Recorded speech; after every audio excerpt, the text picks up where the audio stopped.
আমরা দেখছি যে একদিন সময় বাড়ানো হয়েছে। আমাদের আসলে এই সময় বাড়ানোর কোনো প্রয়োজন ছিল না।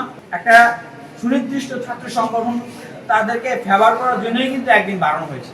ঢাকা বিশ্ববিদ্যালয়ের এই যে ডাকসুর আমেজ, ঢাকা বিশ্ববিদ্যালয়ের প্রায় 19 জন শিক্ষার্থীর ভিতরে একজন করে ক্যান্ডিডেট রয়েছে। আমরা যেটা কালবেলা রিপোর্ট থেকে জানতে পারলাম।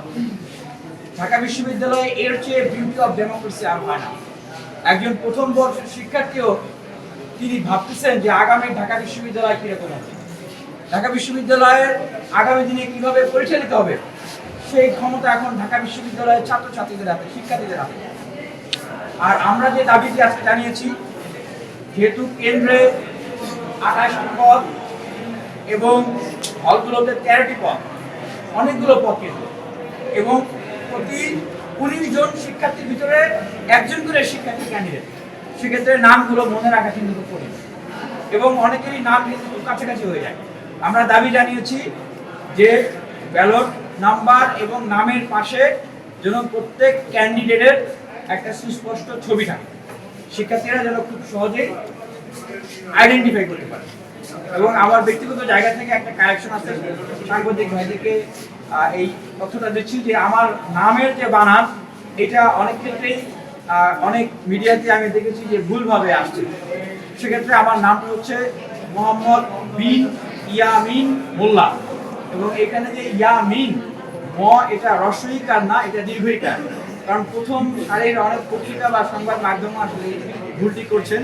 যেহেতু সামনে ছাত্র সংসদ নির্বাচন, নামটা খুব গুরুত্বপূর্ণ, এই জন্য আমি আমার নামের ক্লারিফিকেশন দিলাম। এরপরে আমরা যেটা বলতে চাই, আমরা দেখছি যে একদিন সময় বাড়ানো হয়েছে। আমাদের আসলে এই সময় বাড়ানোর কোনো প্রয়োজন ছিল না। আমাদের পক্ষ থেকে কিন্তু কোনো দাবিও ছিল না। একটা সুনির্দিষ্ট ছাত্র সংগঠন তাদেরকে ফেভার করার জন্যই কিন্তু একদিন বাড়ানো হয়েছে। এটা কিন্তু একটা আশঙ্কার জায়গা যে সামনে যখন নির্বাচনী কার্যক্রমগুলো চলমান থাকবে, ভোট হবে, সেই সময় যদি এই ধরনের প্রভাব বিস্তার হয়, তাহলে তো ভোটের নিরপেক্ষতার বিষয়ে আমরা কিন্তু আসলে শঙ্কা প্রকাশ করছি। কারণ আমরা সুস্পষ্টভাবে দেখেছি যে বাংলাদেশ জাতীয়তাবাদী ছাত্র দলের একজন ক্যান্ডিডেট, উনি বলছেন যে ওনাদের ডাকসুর যে প্যানেল, সেটা ঠিক করে দিবেন ওনাদের সাংগঠনিক অভিভাবক জনাব তারেক রহমান। আমরা শ্রদ্ধা রেখেই বলছি তাদের প্রতি, এবং তাদের যে রাজনৈতিক সংগ্রাম লড়াই। আমরা পত্রিকায় বললাম পরে যে প্যানেল চূড়ান্ত হয় নাই, আমরা আজকে দেখলাম যে তাদের চূড়ান্ত প্যানেল ঘোষণা হবে।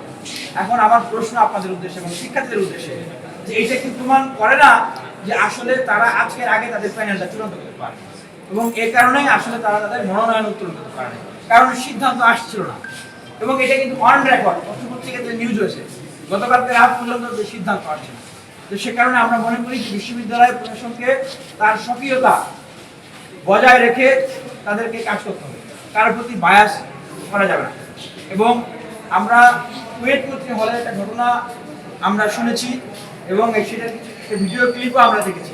তো সে বিষয়ে আমরা বলতে চাই যে বিশ্ববিদ্যালয়ে প্রত্যেকটা শিক্ষার্থী কিন্তু এখন একটা ভিন্ন পরিচয় তৈরি হয়েছে।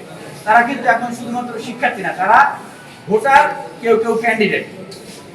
সুতরাং নির্বাচনের ফলাফল পর্যন্ত প্রত্যেক ভোটার এবং ক্যান্ডিডেটের যে রাইট, সেটা বিশ্ববিদ্যালয় প্রশাসনকে বজায় রাখতে হবে।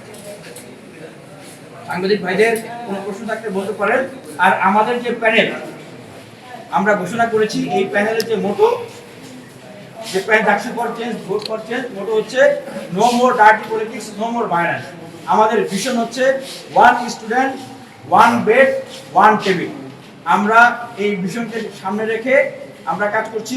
আমাদের কাছে মনে হয়েছে যে বিশ্ববিদ্যালয়ের শিক্ষার্থীদের এই মুহূর্তের সবচেয়ে বড় যে সংকট, সেই সংকটটা হচ্ছে আবাসন সংকট। আর ইমিডিয়েটলি প্রথম বর্ষ এবং দ্বিতীয় বর্ষের শিক্ষার্থীদের এই সমস্যাটা সমাধান করা দরকার, বেশি প্রয়োজন। কারণ তাদের অনেকেই এখন আবাসন পান নাই। আবাসন পাওয়ার আগ পর্যন্ত আমরা কমিটমেন্ট করছি যে আমরা তাদের আবাসন বৃদ্ধির জন্য কাজ করব।